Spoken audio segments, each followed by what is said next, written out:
సాయిరామ్.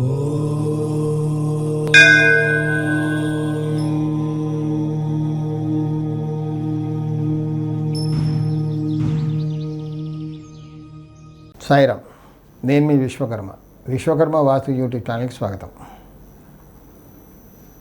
ఇల్లంతా వాస్తుపరంగా వాస్తు పాటించి కట్టుకున్నామండి. అంటే చాలామంది కట్టుకుంటున్నారు కూడా వాస్తుపరంగా పాటించి. కొత్తగా ఇంట్లోకి వెళ్ళాం, గృహప్రవేశం అయిపోయింది, ఇప్పుడు వచ్చి ఆ ఇంట్లో ఉంటున్నాం అని కొంతమంది వాస్తు మార్పులు చేసుకుంటారు. కొంతమంది మార్పులు చేసుకునే శక్తి లేకుండా అలా ఇబ్బందులు పాలవుతూ ఉంటారు. కానీ వాళ్ళకు ఒక పెద్ద సమస్య ఏంటంటే, ఇప్పుడు ఇంట్లో దేవుడి పటాలు ఉంటాయి, పెద్దవాళ్ళ పటాలు ఉంటాయి, కాలం చేసిన వాళ్ళ అమ్మ నాన్న పటాలు, తాత అమ్మమ్మ నానమ్మ పటాలు ఉంటాయి. ఇవి ఎక్కడ పెట్టుకోవాలి?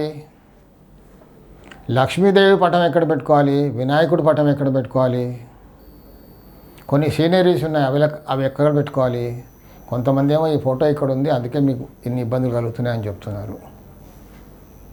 మీ నాన్నమ్మ తాతగారి ఫోటో ఇక్కడ ఉంది కాబట్టి మీకు ఇబ్బందులు కలుగుతున్నాయని చెప్తున్నారు. మరి ఫొటోస్ ఎక్కడ పెట్టుకోవాలండి? ఫొటోస్ అంటూ మాకు కావాలి కదా. అఫ్కోర్స్ ఈ రోజుల్లో ఫొటోస్ ఎవరు హ్యాంగ్ చేస్తున్నారు? ఎవరు ఫ్రేమ్ కట్టించట్లేదు, పెట్టట్లేదు. అందరూ కూడా ఫోన్లో పెట్టుకుంటున్నారు, గూగుల్ డ్రైవ్లో పెట్టుకుంటున్నారు, ఐక్లౌడ్లో పెట్టుకుంటున్నారు. ఫోటో తీయడం మాత్రం చాలా ఇంక్రీజ్ అయిపోయింది. ప్రతి క్షణం సెకండ్కి కూడా ఫోటో తీస్తున్నారు. ముందు కాలంలో ఏంటంటే ఎప్పుడో ఒక అకేషన్లో ఫోటో తీసి ఆల్బంలో పెట్టుకునేవాళ్ళు. అంతకుముందు జనరేషన్ ఏమో ఫ్రేమ్ కట్టించి పెట్టుకునేవాళ్ళు. ఇప్పుడు ప్రతి అకేషన్ క్లిక్ చేస్తున్నారు, మళ్ళీ ఎవరు చూడరు దాన్ని. వాళ్ళ ఫోన్లో ఉండిపోతాయి అంతే, గూగుల్ డ్రైవ్లో ఐక్లౌడ్లో ఎక్కడో స్టోర్ చేసుకుంటారు. కానీ సమస్య అంతా కూడా ఇప్పుడు పెద్దవాళ్ళ ఫొటోస్ పెట్టుకోవాలి కదా.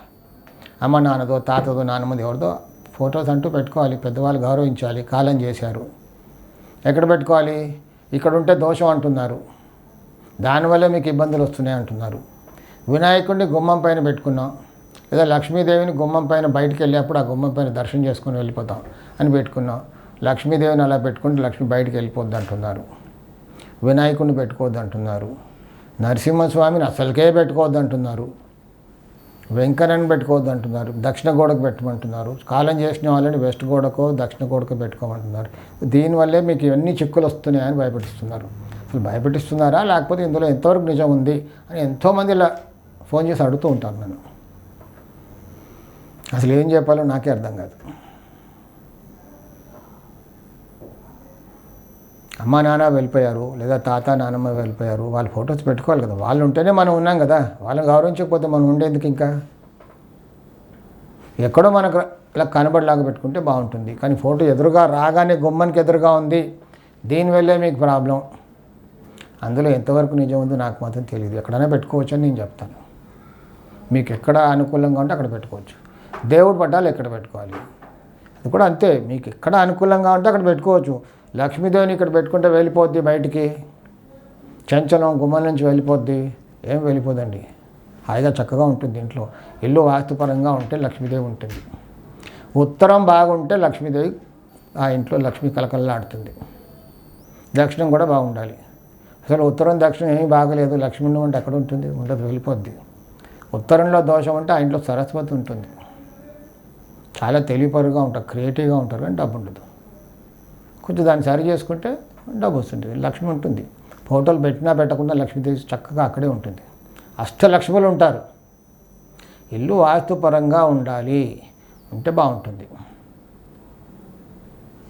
సో ఫోటోలు ఎక్కడ పెట్టుకున్నా దానిలో సమస్య లేదు. చెప్తున్నారు, ఇలా ఎందుకు చెప్తున్నారో నాకు అంత పట్టట్లేదు. ఇల్లు వాస్తుపరంగా పెట్టుకుంటే డబ్బు ఇంట్లో నిల్వగా ఉంటుంది, వస్తుంది. ఆగ్నేయం బాగుంటే ఖర్చు అవ్వకుండా, హెవీ ఎక్స్పెండిచర్స్ లేకుండా కూడా ఉంటుంది. సాయి రక్ష.